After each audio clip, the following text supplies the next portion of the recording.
লাউ পাতার মধ্যে মাছ দিলে কি হয় দেখুন। এটি উত্তরবঙ্গের একটি ফেমাস খাবার। এই ফেমাস খাবারটি সবাই পছন্দ করে। উত্তরবঙ্গের হাতের এই ফেমাস খাবারটি আপনি খেলে আপনি আর মাংস খেতে চাবেন না, আপনার জিভায় লেগে থাকবে। এটি খাবারটি বানানোর জন্য বেশি খরচ প্রয়োজন নেই।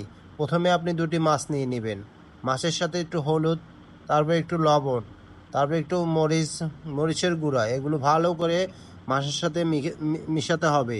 ভালো করে মিশাতে হবে, মাছের যেন লেগে থাকে। তারপর মাছগুলো ভালোভাবে মেশানো হয়ে গেলে এরপর আমি প্যানের ভিতরে দিয়ে দেবো একটি লাউ পাতা। লাউ পাতা 2-3টা দিয়ে বিছিয়ে দিব।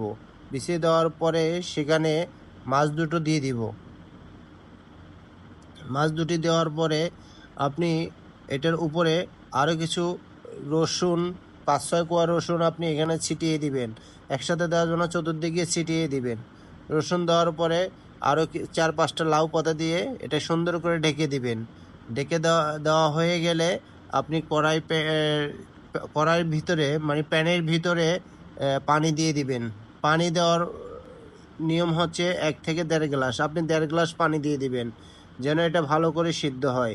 1.5 গ্লাস পানি দেওয়া হয়ে গেলে আপনি প্যানটা একটা ঢাকনা দিয়ে ঢেকে দিবেন। ঢাকনা দিয়ে ঢেকে দিয়ে একবারে মিডিয়াম, চুলাটা মিডিয়াম আছে, সুন্দরভাবে এটা জাল দিবেন। জাল দেওয়ার পর দেখবেন, উল্টিয়ে দেখবেন এরকম হয়ে গেছে। এটা সাবধানে উল্টাবেন, ভেঙে যাওয়ার সম্ভাবনা থাকে। এই যে উল্টানোর পরে দেখবো আমি মাছটা সিদ্ধ হয়ে গেছে কিনা, এবার দেখবো। দেখার পরে দেখেন মাছটা অনেকটাই নরম হয়ে গেছে, সিদ্ধ হয়ে গেছে। এবার আপনাকে যা করতে হবে, মাছের কাঁটাগুলোকে বেছে নিতে হবে। সবচেয়ে ভালো হয় যে মাছের কাঁটা কম ওই মাছ দিয়ে এই রেসিপিটা করলে আপনার কাজ আরও সহজ হয়ে যাবে। আপনি প্রথমে মাছের কাঁটাগুলো সুন্দরভাবে একটা একটা করে বেছে নিন। তারপর সবগুলো একসাথে ব্লেন্ডারে দিয়ে দিতে হবে। সবচেয়ে ভালো হয় শিলপাটায় এগুলো বেটে নিলে।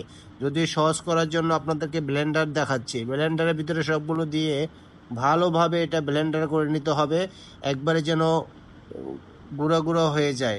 তারপর দেখুন হয়ে গেছে। এবার ব্লেন্ডার থেকে এটা বের করে নেব। এবার একটি প্যানের ভিতরে সরষের তেল দিয়ে দিবেন।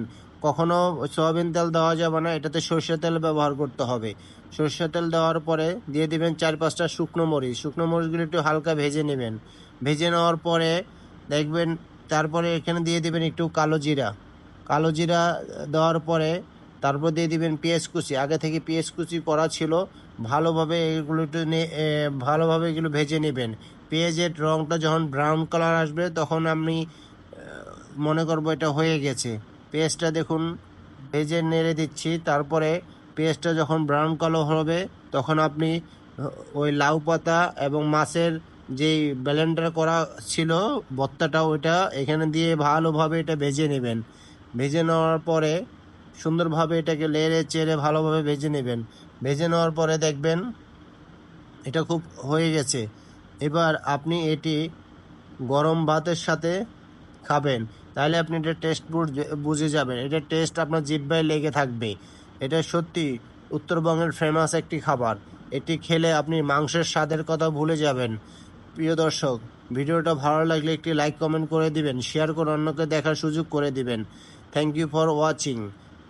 ভালো থাকবেন, সুস্থ থাকবেন। এরকম সুন্দর ভিডিও পেতে পেজটিতে ফলো দিয়ে সাথেই থাকুন। আর ভালো না লাগে দেখতে থাকুন, দেখতে ভালো লাগে ভালোবাসা হয়ে যাবে।